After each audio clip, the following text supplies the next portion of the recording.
icons, this is our third lesson in EAPP.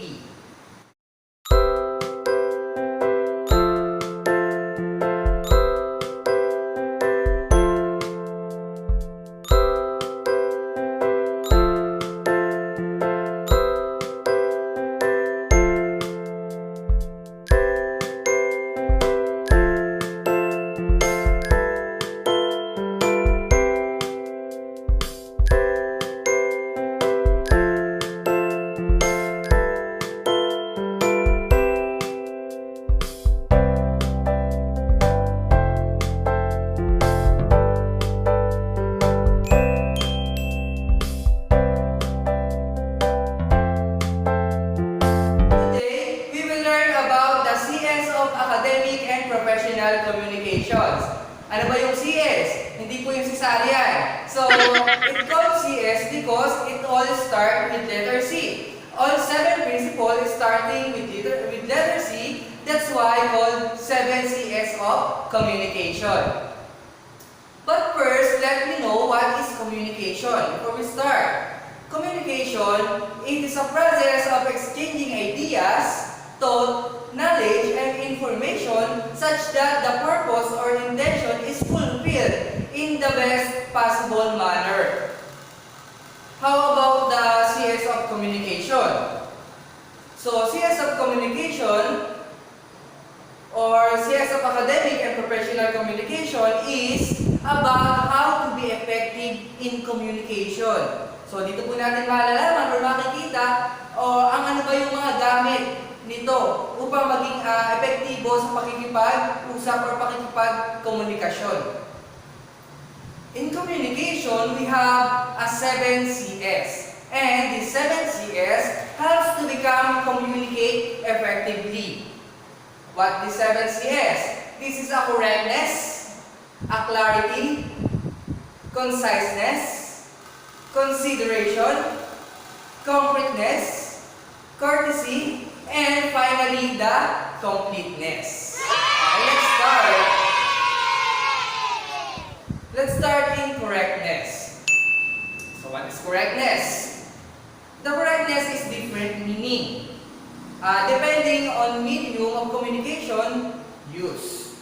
So it means we have types of our medium of communication. The verbal and non-verbal, or the written and spoken. So when we say written, it is non-verbal. It composed of grammar, spellings, punctuation, and style. So dahil nga nasa correctness siya, dapat tama yung grammar mo, tama yung spelling mo, tama yung punctuation mo, and yung style. Then, sa spoken, it is use of right language. Use of right language, why? Because we have two types of language. The formal and informal language.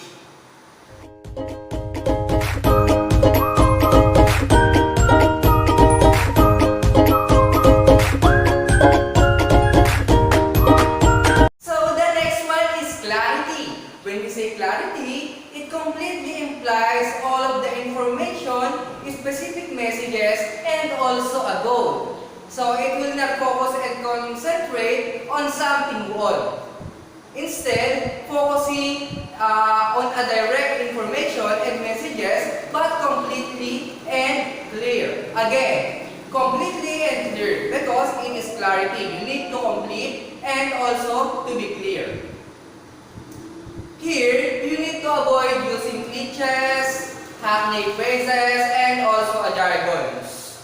When we say cliches, it is old and overused expressions that have lost their novelty and meaning because of constant use.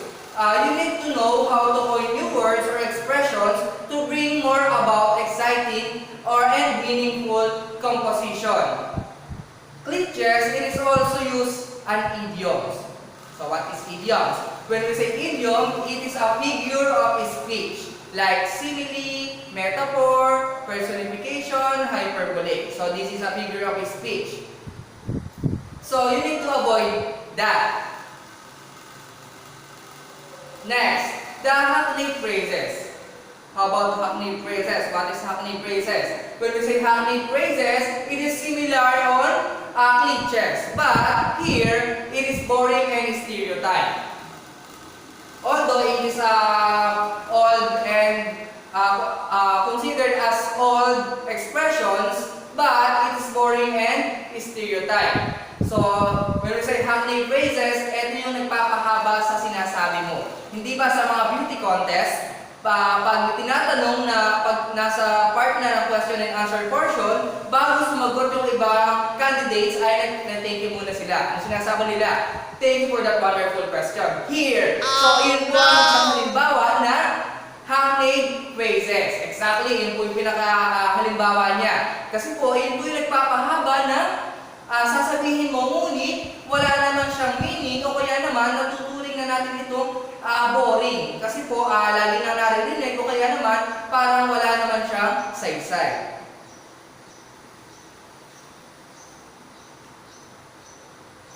The next one is a jargon. So what is jargons? When we say jargons, it is our expressions or special set of vocabulary used by particular professions. Again, used by particular professions or group other group find difficulty in understanding them. Okay, most of these jargons are technically nature. When we say jargons, ito yung mga word or yung mga salita, set of word na ginagamit po ng mga professions. Professional, by profession, o kaya naman by group. Ibig sabihin, hindi po naiintindihan ng lahat ng tao kasi po ginagamit siya by profession or by group.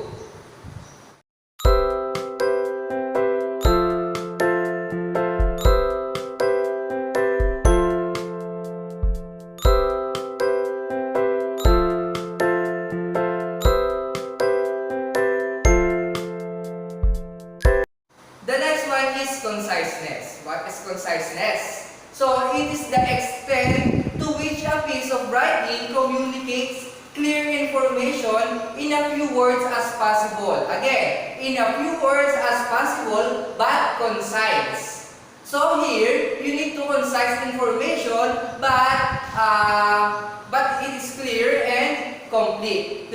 So in other words, saying more with less. Saying more with less. Always remember that concise is better than wordy. So why? Because fewer words are stronger expressions and also it is easier to understand and to read. The next principle is consideration.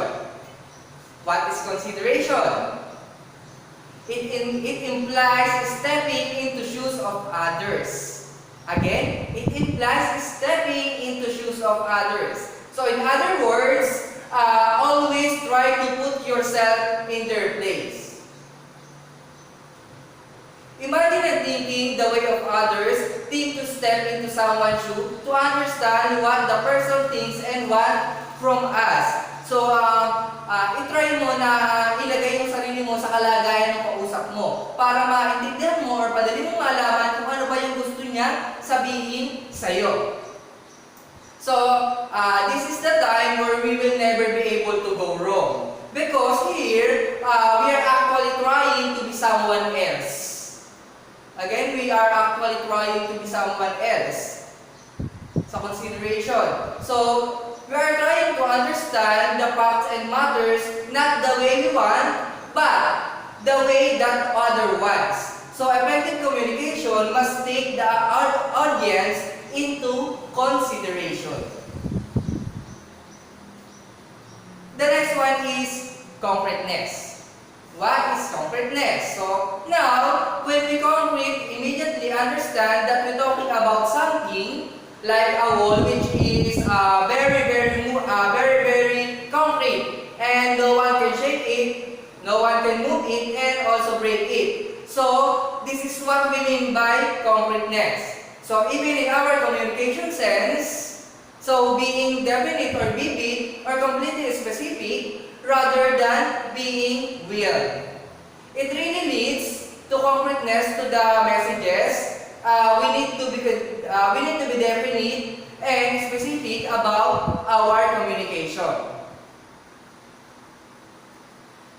Concreteness in writing always reinforces confidence, validates truthfulness and sincerity, helps eliminate confusion, and assures goodwill between the writer and his readers or audience. So in other words, you should use specific facts, figure, and even dates. And of course, be sincere.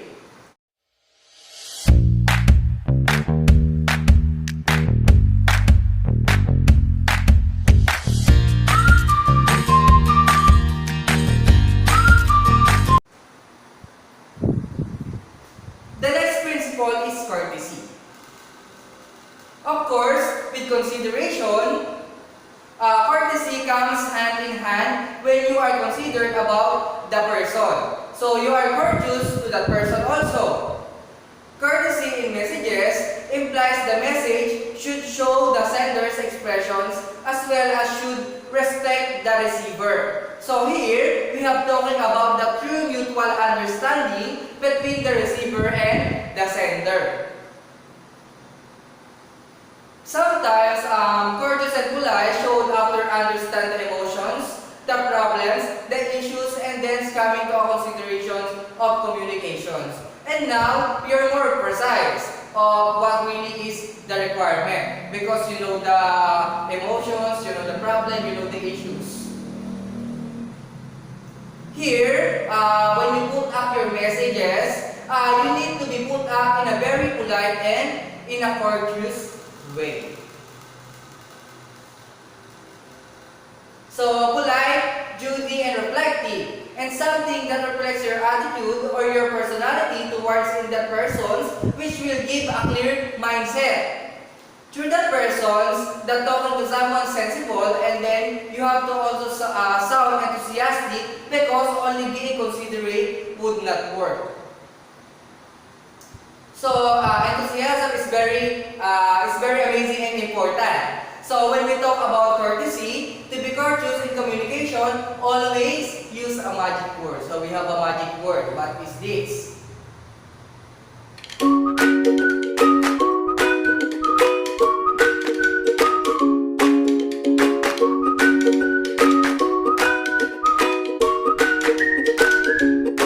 So completeness. This is the last principles. So completeness, completely of information and thoughts and ideas enhances the messages or the meaning of the messages to prevent miscommunication and misinterpretation. So when the information is complete, may iwas natin ang miscommunication and misinterpretation also.